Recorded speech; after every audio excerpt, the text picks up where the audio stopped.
देश नीति, केवल सच्ची और पक्की खबरें। देश नीति में दर्शकों आपका स्वागत है। मैं हूं आपके साथ राशिद ज़हीर। अभी कुछ रोज़ पहले या कुछ महीनों पहले ऐसा लग रहा था कि कांग्रेस के अंदर हर जगह प्रॉब्लम है, लेकिन अब जो खबरें आ रही निकल करके वो लग यूँ रहा है कि राजस्थान के अंदर कांग्रेस में जो घमासान मचा था या मध्य प्रदेश में जो मचा था वो सब शांत हो गया है। लेकिन इसके बरतरफ भारतीय जनता पार्टी, आप गुजरात से ले लें, आसाम के अंदर ले लें, मध्य प्रदेश के अंदर ले लें, एक अजीब व गरीब बगावत के सुर निकल आए हैं। बहुत बड़े बड़े नेता आला कमान पर, पार्टी के आला कमान पर जो है कटाक्ष कर रहे हैं, छोड़कर जाने को तैयार हैं। मैं आपको 3 खबरें बताऊंगा, एक गुजरात से, एक असम से और मध्य प्रदेश से।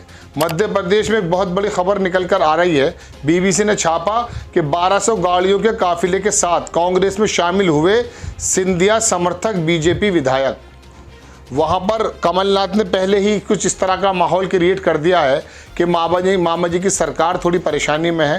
लेकिन अब वो विधायक, आपको याद होगा, जो सिंधिया के साथ निकल कर के आ गए थे और कांग्रेस की सरकार को तोड़ने में अहम काम किया था कमलनाथ की सरकार को, अब उनमें से धीरे धीरे बड़े बड़े जो बड़े मजबूत विधायक हैं वो निकल करके वापस आ रहे हैं कांग्रेस के अंदर। आपकी स्क्रीन पर खबर है कि मध्य प्रदेश में ज्योतिरादित्य सिंधिया के साथ बीजेपी में शामिल होकर कांग्रेस की कमलनाथ सरकार को गिराने वाले विधायक समंदर पटेल फिर से कांग्रेस में शामिल हो गए हैं। समंदर पटेल ने पार्टी में वापसी करते हुए कहा कि उन्हें भारतीय जनता पार्टी में घुटन हो रही थी। इंडियन एक्सप्रेस की एक रिपोर्ट के मुताबिक अपने विधानसभा क्षेत्र जावत से राजधानी भोपाल में बीजेपी के दफ्तर में इस्तीफा देने के लिए 1200 गाड़ियों के काफिले के साथ पहुंचे हैं। अजीब बात है, शामिल होने नहीं पहुंचे, बीजेपी के दफ्तर में इस्तीफा देने के लिए 1200 गाड़ियों के साथ पहुंचे हैं विधायक। रिपोर्ट के मुताबिक पिछले 3 महीनों में 3 सिंधिया समर्थक इसी तरह शक्ति प्रदर्शन करते हुए कांग्रेस में आ गए। अब बात यह है दर्शकों के, ये तो खाली एक विधायक की बात है, हालांकि ये काफ़ी ज़्यादा मजबूत माने जाते हैं, बल्कि सिंधिया साहब के राइट हैंड माने जाते थे। अब आ जाइए आप थोड़ा सा गुजरात में। गुजरात में जो पूर्व मुख्यमंत्री हैं सुरेश मेहता, उन्होंने ज़बरदस्त कटाक्ष करते हुए कुछ कहा है और अपना मंच बनाया गया है। गुजरात के पूर्व मुख्यमंत्री सुरेश मेहता राजनीतिक जागरूकता पैदा करने के लिए मंच लॉन्च करेंगे। उन्होंने कहा कि गुजरात के अंदर जन्म से लेकर मृत्यु तक इंसानियत मर रही है, पार्टी जो है बिल्कुल ख़त्म होती जा रही है। पूर्व सीएम के नेतृत्व वाला समूह भविष्य के राजनीतिक नेताओं को नागरिक और संवैधानिक मुद्दों पर प्रशिक्षित करने के लिए बलवंत राय मेहता अनुसंधान और प्रशिक्षण संस्थान स्थापित करने की योजना भी बना रहा है। पूरी खबर देखिए कौन है क्या है। गुजरात के पूर्व मुख्यमंत्री सुरेश मेहता ने कहा कि वो मतदाताओं के बीच महंगाई, बेरोजगारी और नफरत की राजनीति के बारे में जागरूकता पैदा करने के लिए गुरुवार को जन अभियान बदले गुजरात के नाम से एक मंच लॉन्च करने जा रहे हैं। ये घोषणा बुधवार को अहमदाबाद में एक संवाददाता सम्मेलन में की गई है। सबसे पहले उन्होंने कहा, सबसे पहले मुझे आपको सूचित करना होगा कि ये एक राजनीतिक संगठन या चुनाव लड़ने का प्रयास नहीं है। मुझे लगता है कि राज्य के लोग अंतिम प्राधिकारी हैं और ये बहुत महत्वपूर्ण है कि वो अपने राज्य की वर्तमान स्थिति से अवगत रहें।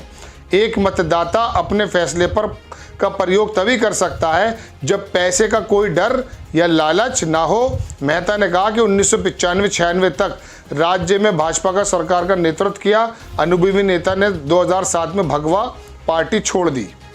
बहरहाल दर्शकों, बात यह है कि जब ये बता रहे हैं कि मैं बाहर गया तो वहाँ उन्होंने कहा कि गुजरात के लोग बोलते क्यों नहीं हैं। अब मैं बड़ी खबर आपको आसाम से देने जा रहा हूँ। आसाम के अंदर क्या हुआ कि असम के कद्दावर नेता ने छोड़ी सरकारी कुर्सी। डिलिमिटेशन पर हिमंत बिस्वा से नाराज थे 4 बार के सांसद। ये 4 बार के सांसद हैं। राजन गोहेन बीजेपी की सदस्यता इस्तीफा तो नहीं दिया है, लेकिन नाराज हैं असम बिस्वा से और भारतीय जनता पार्टी की नीतियों से। ये भारतीय जनता पार्टी में अचानक बगावत के सुर क्यों आ रहे हैं? तोड़ जोड़ की राजनीति करने के आरोप लगते हैं दर्शकों। गुजरात के पूर्व मुख्यमंत्री हों या मध्य प्रदेश के अंदर ये जबरदस्त बदलाव, जिन लोगों ने कोविड काल के अंदर कमलनाथ की सरकार को गिराने का काम किया, वो धीरे धीरे वापस आते जा रहे हैं। बगावत के सुर क्यों हो रहे हैं ये तो हम एग्जैक्टली नहीं बता सकते, लेकिन आरोप के मुताबिक बात यह है कि आला कमान जिस प्रकार से गुजरात के अंदर हो या मध्य प्रदेश के अंदर हो, आम लोगों की बात नहीं सुन रहा है, आम लोगों तक डिलीवर नहीं कर पा रहा है योजनाओं को। इस तरह से आपस में संतोष भी बढ़ रहा है। और एक बात दूसरी भी है कि लालच के तहत यदि कोई दूसरा कहीं गया भी था तो अब डूबती हुई नैया देख करके शायद वापस आने की कोशिश है। बड़ी खबर कि भारतीय जनता पार्टी के अंदर, मैंने कहा गुजरात है या आसाम या मध्य प्रदेश, बहुत ज़्यादा कौतूहल का माहौल है। बड़े बड़े नेता भारतीय जनता पार्टी को छोड़ करके या तो कांग्रेस का दामन पकड़ रहे हैं या फिर अलग हो करके कुछ मंच बनाने की तैयारी में। आपको खबर कैसी लगी अपनी राय कमेंट्स बॉक्स में ज़रूर दीजिए। चैनल को सब्सक्राइब कीजिए, शेयर कीजिए। नेक्स्ट टाइम मैं किसी खबर के साथ आता हूँ। जय हिंद। आपका एक सब्सक्राइब हमारे लिए महत्वपूर्ण है। देश नीति को अभी सब्सक्राइब करें और बेल आइकन को दबाना ना भूलें।